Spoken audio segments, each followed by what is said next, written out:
Welcome back to The Ed Show, and thanks for watching tonight. I broadcast tonight from the middle of the country, Minneapolis, Minnesota. It's all over the local news, the millionaire's tax.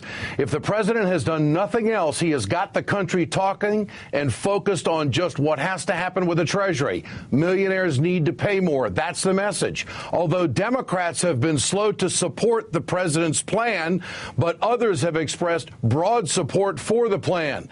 Let's go to Senator Sherrod Brown of Ohio tonight, and also joining us is Congresswoman Maxine Waters of California. Great to have both of you with us tonight. Congresswoman, if I got to ask you, if 98% of the American people, and it's actually a little bit more than that, are not going to get touched by this, how in the world can't the Democrats get behind it? There are some reservations coming out of some in the Senate and a few in the House.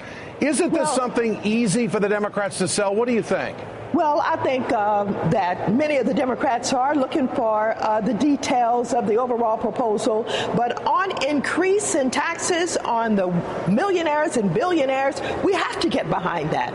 I think it is fair. It makes good sense. The American public supports that. They have been getting away with not paying their fair share. And I think that aspect of the proposal is going to get widespread support among Democrats. And I think Republicans are going to have to not do what they've been doing in the past and protecting the richest 1% in our country. They're going to have to come on board on this. American workers and people out of jobs are not going to stand for this unfairness in the taxation situation. And Senator, is this going to be a hard sell for senators who are going home? There's 16 Democrats and one independent facing re-election.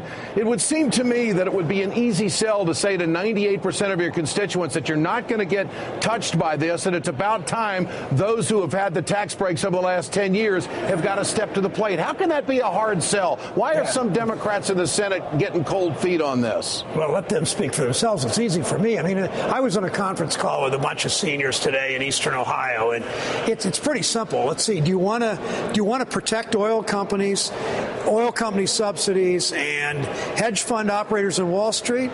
Or do you want to protect Medicare? I mean, it really can't be both ways. I mean, the Republicans, if they want to protect their oil company friends and they want to protect hedge fund operators and they want to protect these tax breaks to send jobs overseas, then they got to cut Medicare to pay for it. And, you know, it's real clear to me that we ought to have some tax fairness here. People who've had a good last 10 years ought to pay a little bit more, and then we can preserve Medicare and Social Security, make some significant budget cuts where we have to, protect Pell Grants, Social Security, Medicare, the kinds of things, invest in the future community colleges and all that. These are real simple, clear choices. Politics is about choices, and Republicans, as Maxine just suggested, Republicans that stand in the way of this are going to see a steamroller running over them because the public clearly says increase taxes on people who have had a pretty easy ride and can afford it, and don't balance the budget on the backs of middle income and senior citizens.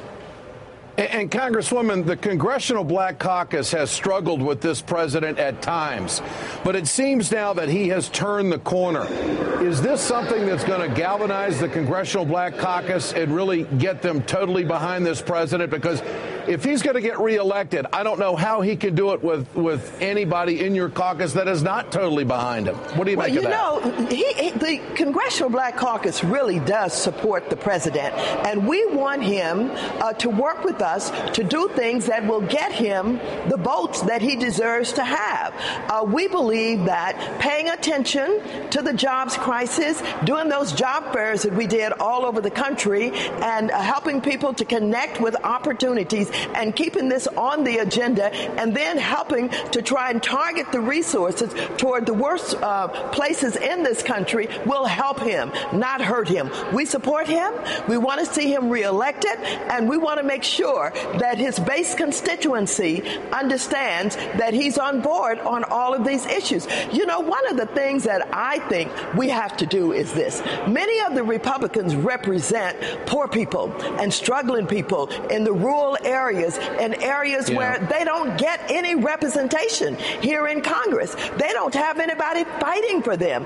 They are misled oftentimes on issues that don't have anything to do with their economic well-being. And I think we're going to have to reach out beyond the urban areas, beyond the suburban areas, into many of these rural areas, into these mining areas, and talk to people about what their representatives are not doing and how their economic interests are not being taken care of.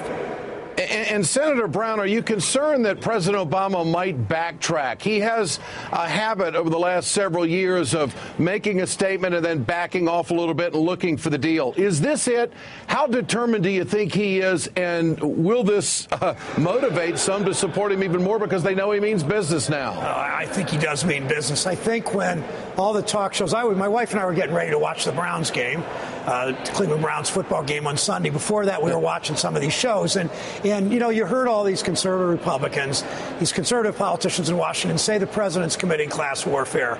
And when the president didn't back down, when they accused him of that, because this is a crowd that's committed class warfare for 20 years, going after Medicare, going after Social Security, giving tax breaks to the wealthy, helping corporations outsource jobs. They're committing the class warfare. The president's standing strong. He's putting up with that. He's driving forward. He means it. And Maxine's right. There are a lot of rural people in Appalachia, Ohio, for instance, that are going to welcome what the president's doing here, because it's not just a fair tax system. It's a focus on jobs. And the most important thing the president's doing is focusing on infrastructure. Going to Cincinnati Thursday to begin to put people to work on that bridge, the Brent Spence Bridge. We've got that all over our state. Rural areas, urban areas, people wanting to go to work. That's what the president's fighting for. That's why I'm on board on this new proposal he has. Senator Sherrod Brown of Ohio and Congresswoman Maxine Waters of California. Great to have both of you with us tonight from the House and the Senate, speaking strong for the president. Coming up, House Speaker John Boehner compares federal spending to snorting cocaine. The Tan Man's in the zone tonight. And watching Dancing with the Stars will confuse your kids. Well, at least that's what Fox News' medical expert, Dr. Keith Abloh, says. Later, the right-wing hysterics over a game show. You're watching The Ed Show on MSNBC. Stay with us.